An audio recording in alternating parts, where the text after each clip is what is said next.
It always started with the pink envelopes, soft, glittered, fancy, elegant, and cruel. They arrived exactly 3 days before every family gathering, reunion, or holiday, sealed with mother's cursive golden ink, stamped with a heart, painted in wax. My name is Lena, middle child forever, the one born between noise and silence. My older brother David, golden favorite boy. My younger sister Camilla, porcelain baby doll. And me, just the shadow between them. I grew up quiet, but not stupid. I noticed how my birthdays were forgotten, how David's tantrums earned him more gifts, how Camilla's fake tears got her diamonds. While I learned to clean up quietly alone, they never hit me, that's the thing. But oh, the silence stung much deeper. Passive cruelty, invisible bruises. I whisper, that's how generational trauma often hides. You learn not to expect affection back. You shrink smaller so you won't offend. You get used to being left out until they leave out your child too. Evelyn, my daughter 8 years old, walked in holding a pink envelope, her face flushed with excitement and confusion. Mommy, is this for me too? She handed me the glittery thing carefully. My hands trembled before I even opened. Inside, an invitation to Camilla's wedding, my sister's royal event of the decade. Please arrive early for family portraits. Children under 10 not permitted inside. Then in bold, beneath fake pleasantries, we regret Evelyn may not attend. I read it twice, maybe 3 times. I didn't speak, but Evelyn noticed. Is it okay, Mommy? She asked, and I said, yes, baby, it's okay. But I meant, no, it's not okay. And it was never going to be again. I remembered the Christmas I was 10, when David got a keyboard, Camilla a bunny, and I got an apron with my name. I thought you liked cooking. Mom smiled. I had never cooked anything, not once. They didn't even notice the mistake. I remembered how they'd host dinners and introduce me as the quiet one. Not smart, not funny, not graceful, just quiet, invisible, tolerated out of duty. I never asked for anything after that. Asking only got me polite dismissal anyway. I sat down with Evelyn gently beside me, and I told her, sweetheart, listen carefully. You are not the problem ever, okay? She blinked, unsure if she'd done wrong, and I said, this isn't about you. It's about people who never learn better. I didn't cry. I just reacted. I put the envelope in the bin. Evelyn stared at me in silence, then said softly, are we not going? I smiled gently and shook my head. No, baby, we are not going. The next day, Mom's voice rang sharp. I assume you got the invitation, Lena? I did, I replied, voice cold, steady. Well, Camilla had to make hard choices. It's an adult-only reception, very classy. No children crying during the vows, please. She's 8, I said, and well-behaved. Mom clicked her tongue, scoffing gently. Camilla wants elegant, child-free sophistication. She deserves her moment without distractions. I paused, then asked, was I invited? Of course, dear, she said too quickly. That's how it always was, really. Invited, but not wanted. Present, not included. There, but never seen. Breathing, but invisible. Camilla could bring her stepdaughter. Of course, David's twin boys were even ring bearers. But Evelyn, not good enough apparently. They didn't say it outright, of course. They never did. They never would. But silence has its own heavy weight. It says, you are not one of us. And this time, I refused to accept it. This time, I would not stay silent. I packed up Evelyn's cereal slowly. She watched me like I was fragile, but I wasn't. Not this time around. I felt fire in my spine rising. I had kept quiet my whole life, but now I had Evelyn watching me. You don't just protect your child physically, you protect their spirit, their self-worth. You show them what love feels like. You teach them who deserves their presence and who doesn't get to stay anymore, even if it's your own parents. I spent 35 years swallowing silence, learning to be polite while bleeding inside. I let them pit us against each other. Me, David, and Camilla manipulated forever. But when Evelyn's name wasn't on that list, they didn't just exclude her. They exposed themselves. They taught me something they didn't expect, that no child deserves to feel uninvited, that I was never the problem growing up, that my silence was learned, not chosen. And if Evelyn was watching me now, she'd learn that we speak, we act. I didn't write back a long message, just one line. Clear, simple, firm, final. If my daughter isn't welcome, I'm not coming. Then I sent it and turned the phone. and for the first time in years I felt free, not sad, not angry, just free. The silence after I sent that message lasted longer than I had expected. And no angry calls, no frantic messages followed, just quiet, cold, stunning, strategic silence instead, the kind they used as punishment growing up, the kind that said, "You'll come crawling." But I didn't. I didn't crawl back. I took Evelyn to the park instead. We laughed by the swings and slides. We ate ice cream for dinner again. She painted a rainbow with chalk lines. I watched her smile and felt peace. That weekend, my mother sent flowers again, a large white bouquet with one card. "We're disappointed in your decision. Deeply hurt. That invitation was generous, not exclusionary. Please reconsider." No apology, no ownership, no warmth either. Just manipulation, painted in perfumed petals again. Evelyn saw the flowers and asked, "Did Grandma send these because we're missed?" I wanted to lie, but I didn't. I knelt beside her and held tight. "No, baby," I whispered gently. "Not really. She sent them to look like love." I think that's when Evelyn understood truly. She didn't cry. She just nodded slowly and whispered, "I don't want to go." I said, "We already chose each other." She smiled with all her little teeth and then hugged me like I mattered. 3 days later, Camilla's wedding went viral. It was lavish, cold, and full of gold. I saw the pictures on social media. David was there, drunk and posing loudly. My parents stood between the newlyweds, proud, like royalty crowning their perfect little heirlooms. But not once, not even one time, did I feel envy, or sadness, or fear. Just a strange, quiet, holy kind of release, like I had floated out of orbit, like I had watched my old self die, and maybe she had. Maybe that's okay. The next week, my father called me. His voice was stiff, slow, deeply formal. "I assume you saw the wedding photos." I paused, then answered calmly, "I did." He cleared his throat like rehearsing shame. "I hope you understand your absence hurt us." I leaned against the wall and exhaled.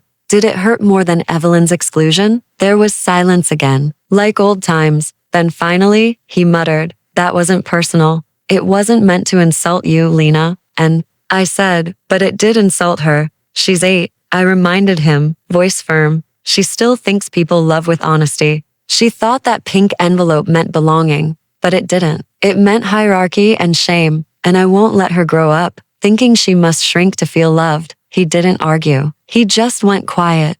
And I didn't fill the silence anymore. That was always my role, the filler, the peacekeeper, the quiet one, the sponge. But this time, I let the stillness speak, and he hung up without another word.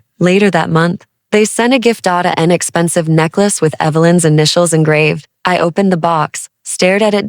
It was beautiful, shiny, heavy, and hollow, like all their gifts too late, performative, trying to buy back what they destroyed. Evelyn opened it and smiled politely, then said, "Is it okay if I don't wear it?" I smiled, kissed her forehead, and said, "Sweetheart, you never have to wear anything that makes you feel uncomfortable or small." Her shoulders relaxed, and so did mine. That was the moment I truly knew we had broken. The pattern, not repeated it, because when I was her age 7, I wore dresses I hated to please. I smiled in family photos through pain. I swallowed words that scratched my throat raw. But Evelyn had a choice now. She knew her worth, without conditions attached. She knew that love doesn't shame first, that being family doesn't mean being controlled. And I was the one who finally handed her that truth like armor. Weeks turned into months. Seasons moved past. Camilla had a baby, named after Grandma. My parents celebrated it like a festival.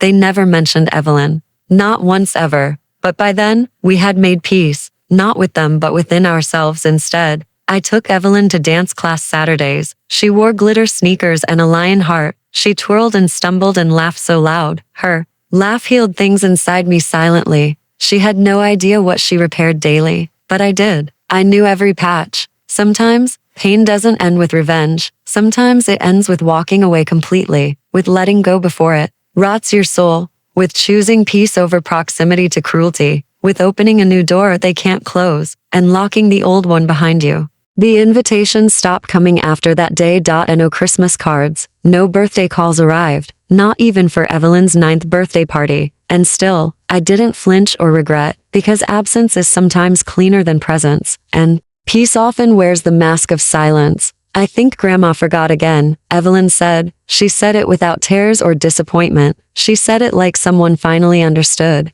that forgetting people is a form of cruelty, a cruel trick disguised as innocent aging. But she smiled anyway. She always smiled. That year, Evelyn chose a forest party, fairy wings, glowing lanterns, storybooks, painted stones. Her laugh echoed through trees like a hymn. Her eyes sparkled more than birthday candles, and I stood watching her from behind, knowing I had already won the war. One of the other mothers asked me, "Does your family live far from here?" I smiled, sipped my tea, and answered, "Far enough to not reach us anymore." She looked surprised but didn't ask again. Most people understand without the messy details. A tea night, Evelyn asked me something unexpected. "Did Grandma ever love you, Mommy?" And for a moment, I stopped breathing, because how do you answer that gently? How do you explain emotional starvation softly? How do you stay honest without bitterness? I sat on her bed and said, "I think Grandma loved the version of me that stayed quiet, small, and very obedient. She didn't like the parts that questioned. She didn't know how to love freely, and I learned to live without needing it." Evelyn nodded like she carried the truth. She tucked her stuffed bear under her chin and said, "I'm glad you're not like her. I'm glad you love all my pieces." I kissed her forehead and whispered softly, "I will always love every single piece." The next morning, a letter arrived anonymously. And no return address. No handwriting I knew, just a short message written in type. "You've changed. You're cold. You've become selfish. Family is forever. You'll regret this someday." I didn't even finish reading the note, because I knew exactly who wrote it, and I knew why they chose typewriter. So I couldn't prove whose guilt leaked. So they could send shame without accountability. But I folded it, burned it slowly, and watched the ashes dance with peace, because when people lose control of you, they try to guilt you into returning. They call your growth a betrayal somehow. They name boundaries as disloyalty and cruelty. But I wasn't cruel, I was free, and freedom always scares the unhealed ones. That week, Evelyn asked about family trees. She was building one for school homework. She showed me branches with missing names. I could feel her hesitating around blank spaces. "Can I make up new family people?" she asked, eyes wide, waiting for permission. And I said, "Yes, baby, absolutely yes. Family isn't only about blood and names. It's about love, safety, and chosen people. So if your tree has fairies and teachers, and your best friend's mom has Auntie too, then that tree is strong and beautiful." She grinned like the sun broke open, and added sparkles to each new name. She didn't even ask about Grandma again. Not once. Not after that gentle rewrite, because children only mourn what's still missing, until you teach them what wholeness is. Weeks passed, then months, then a year. Evelyn turned 10, taller, louder, prouder too. She danced in the kitchen with no music. She built Lego cities with towering confidence, and one day she said to me, "Mommy, I feel full, like inside full." I cried quietly in the laundry room later, because that word full shook everything loose. I had spent my whole childhood feeling empty, begging for approval like air in lungs, but my daughter, my Evelyn, felt full. Not because of more but because of enough. They never reached out again after that. Not when I moved cities for work, not when I published my first children's book, not when Evelyn won her poetry prize, not for my birthday, not for anything ever. And strangely, it didn't hurt. It healed. One night I opened the old album, pictures of me, David, Camilla in dresses, fake smiles, rigid poses, aching in plastic frames.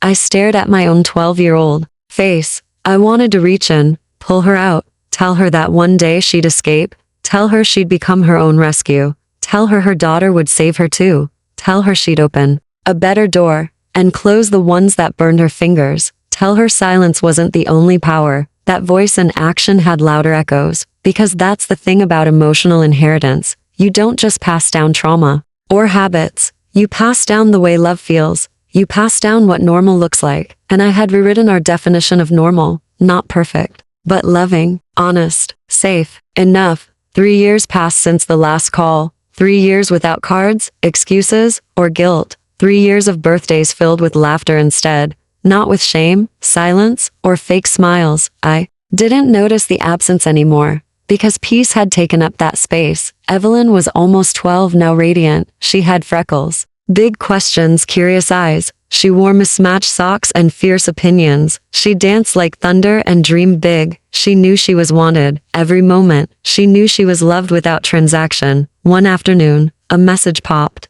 up unexpectedly. A Facebook DM from an old aunt, the kind of aunt who watches everything, who says nothing but stores it all. She wrote, "Your mother's not well, Lena. She's been asking about you and Evelyn." I stared at the screen, fingers frozen, my breath held like a glass bubble. Not guilt, just a strange magnetic tension, like hearing an old lullaby turn bitter. I didn't reply. I didn't have to, because some ghosts don't deserve resurrection anymore. But later, Evelyn noticed I was quiet. She asked, "Is Grandma sick or something?" I looked at her and nodded slowly, and she said, "Are we going to visit?" I asked, "Would you want to go?" She paused, then said, "Not really. Do you?" That was the moment I knew fully. We were both healed in different ways. She had no scars where I had wounds. She had questions, but not aching voids. She had boundaries without needing to bleed, and I had no desire for closure. Still, life has a way of circling. 2 weeks later, a letter arrived suddenly, not typed, handwritten, in familiar ink, from my mother. The cursive still elegant, but the words inside finally cracked open. I was wrong. I see it now. I see how I hurt you truly. I never protected you the way I should. I repeated the pain my mother gave me. I passed down silence like an heirloom. I didn't know how to be better. My hands shook as I read it. Tears didn't fall, but something shifted deep. I reread it 3 times, each line. Some words scratched, others strangely gentle and new. It wasn't perfect, but it was real. The first real thing she ever gave me. She didn't beg. She didn't demand either. Just ended it with, "If Evelyn asks, please tell her I thought of her, and that I'm sorry for all of it." That night, I sat beside Evelyn silently. She was drawing a wolf with wings. I said, "Grandma sent us a letter." She looked up, curious but not anxious. She said sorry. A real, honest sorry. Evelyn blinked, then asked, "Do you believe her?" I nodded slowly, breathing deep and steady. "Yes, for the first time I do." She thought for a moment, then shrugged. "That's nice," she said. "I hope she's okay." Then she kept drawing. Focus, free, whole. And I realized she wasn't angry, just done. She didn't carry resentment. She carried sunlight instead. She didn't want revenge. She wanted peace. I didn't respond to the letter either, because sometimes peace is found in silence. But this time, not a weaponized silence. This silence was soft, kind, respectful, and final. A silence that said, "I've let it go. But I'm not returning to burn again." A few months later, word came quietly. My mother had passed in her sleep. No drama, no spectacle, just quiet ending. Camilla arranged the funeral. David gave speeches. They didn't reach out. I wasn't mentioned, and I was completely, entirely okay with that. Instead, I lit a candle in my kitchen. I told Evelyn, "We're honoring a soul." Not because she was perfect but human. We grieve what could have been, not what was. Evelyn nodded, placed a flower beside the flame, and whispered, "Goodbye, Grandma. I hope you're better." That night, I didn't cry like before. I journaled. I wrote a letter I burned. I thanked the girl I used to be, the one who stood at closed doors knocking, and the one who walked away forever, because she taught me how to build doors, ones that don't beg for welcome anymore, doors that lead to rooms of warmth, rooms where daughters feel seen, heard, held, rooms where generational pain stops at entry, where love is the loudest sound echoing. Years passed, and Evelyn kept blooming brightly. She wrote poems about light and forgiveness. She never feared not being invited somewhere, because she knew her seat was sacred always, not something handed out with cruel conditions, but something we built, side by side. When she turned 18, she gave a speech at her art show, surrounded by paintings. She said, "My mom taught me boundaries, taught me how silence can heal or hurt, taught me that family isn't just names, but love you can actually feel daily." I stood in the crowd, heart swelling, not with pride but with deep thanks, because I almost didn't become this mother. I almost didn't break what needed breaking. But she knocked. They shut the door, and I opened one they could not close.